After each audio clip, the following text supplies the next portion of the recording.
I'd be remiss if we didn't in the last 4 minutes discuss the budget and with respect to this particular contract agreement, knowing that we'll probably have to raise money from other sources to make the actual festival occur.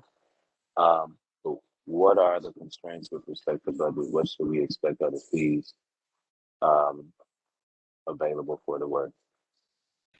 Yes, thank you, Tristan. Quickly to answer Allie's question, yes, I think a Thursday, Friday, Saturday, Friday, Saturday, Sunday, and maybe maybe launching Thursday afternoon with that kind of panel and something that afternoon, no music necessarily, but maybe getting us started Thursday afternoon through the weekend and ending maybe with a brunch something on Sunday, just so people can get out of town on Sunday afternoon is what we envision. But want to definitely leave that up to you creatives if you have a different suggestion based on what you're learning about, in the industry and what works best. Tristan, for your question, thank you for getting us there. What I believe is that we're looking at, is it 45,000? Scott is nodding, so thank you. 45,000 for the coordination, this work of getting us kind of a game plan, aligning and helping us with sponsorship, talent acquisition, all of those things in the scope. And I was trying to pull up the RFQ, but I know Scott has it and so does Casey, so they can speak to it in greater detail. But for this coordination work, 45, absolutely agree. It's going to take into the six figures to pull this off the way we expect it to be pulled off. And so that's where the sponsorships would come in. We didn't want to raise that money directly as with, at City Hall. That's just, it's a little more murky that way. But that sponsorship piece is what we would use to pull off, if you will, the event. That's super helpful. I do have a fiduciary question to follow up that I don't know is needed in this space, so I may hold it for now. But that's helpful, and I appreciate the insight. So, Nia, next steps. Yeah, well, I have a question for clarity as well as I imagine next steps. The coordination, I can understand that scope according to the RFQ that was put out. The question I have is the fundraising, is that a part of the coordination or is that separate? Scott, I don't want to misspeak. Is that included? Because if it's not, then we don't need to tack that on. That would be unfair. But so, Scott, can you answer that? Is it part of that? And I'm doing the same thing. I'm trying not to misspeak. I am trying to. It is not, I do not believe that it is directly a part of it. I think it was that you would coordinate with fundraising, but I do not believe that it is directly part of it. Let me, I reserve the right to follow up if I am incorrect. Scott, will you, I thought you tagged me in this on Asana a couple weeks ago, but I'm not seeing it there. Will you forward it to me or wherever you're looking at it? Certainly. But I thought that there was a coordination of sponsorships, not necessarily the full responsibility of fundraising directly, Nia, but assisting with and coordinating those sponsorships. We need to be part of that because we have a lot of the relationships.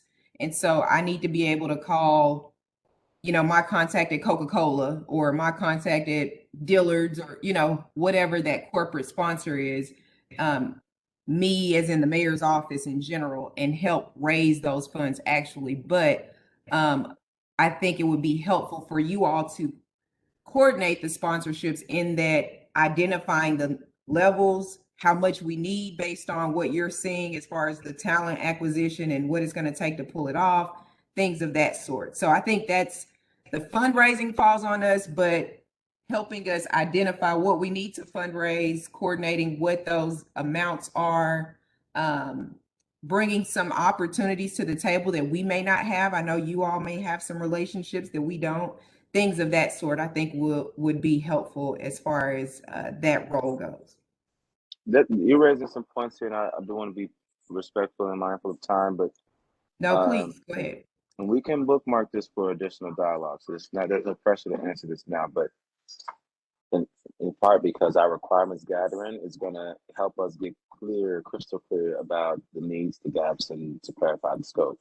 But it sounds a little bit like some donor relationship work that will be done that we'll hold, as well as potential prospective fundraising. Obviously, the lion's share of it would be with the city, but it seems like some of the blocking and tackling we may support with. So to that end, as I understand it, this is a negotiation. Should the scope become a bit more dense in terms of deliverables, what room is there for additional resources to ensure we can afford that time? Because y'all know Darwin is expensive. So He is that, and worth every penny. I'll be honest with you, Tristan. I think the if we go above 50 for within this contract, and Casey, please help me understand, that would trigger a need to go before the board. Unless it's a different contract, different, to separate it from this particular contract, it would otherwise be an aggregate, which would trigger the need to go before the board of directors. Is that accurate? Our procurement professional? Okay. And so that is, that it becomes political at that point, and that would just be something that we would have to deal with there. I think it's possible to leverage some sponsorship dollars for additional work as necessary, because that wouldn't be city money and therefore wouldn't require that political step, if you will. But that's kind of me just keeping it as honest with you as I can. That would be the necessary steps that we'd have to take from a procurement standpoint. And I don't know that we want to go before the board on what they would maybe deem us throwing a party. no, I understand.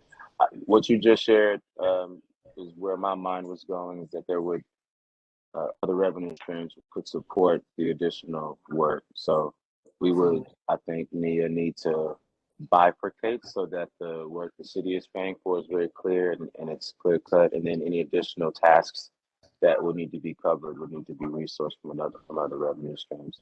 So that's exactly what I needed to hear, Kendra. I appreciate you. Perfect. Thank you. And I think that's exactly, I think, the sort of the mindset we had as well. And Kendra, I did send you and Asana a message that had the RFQ. We do mention event sponsorship in the RFQ, but as far as sort of the level of detail that we're talking through right now, I don't think that it's probably spelled out as much, but I think our conversation now has hopefully clarified that. Yeah, I did find it, Scott. Thank you. And it's mentioned, sponsorship is mentioned, I believe, 4 times in the RFQ. And so I think we're all on the same page as to what that coordination and assistance with sponsorship, not necessarily the actual fundraising that Nia was asking about. So I think we're good there. Casey, if you'll let us know, are there any other details that we need to hash out here on this call? And then what the next steps are for procurement to get a contract to Think Rubik's to be signed? We've hit on the correct points, especially about what you were just speaking about with sponsorship and whatnot. At this point, if there are further negotiations that need to happen, we'll allow that before contract management occurs. Obviously, this will have to go through legal. And if, as you suggested, if the payments are kept under $50,000, this obviously won't have to go through the board. But at this point, if a further negotiation stage needs to happen about budget, then that would probably need to occur long before contract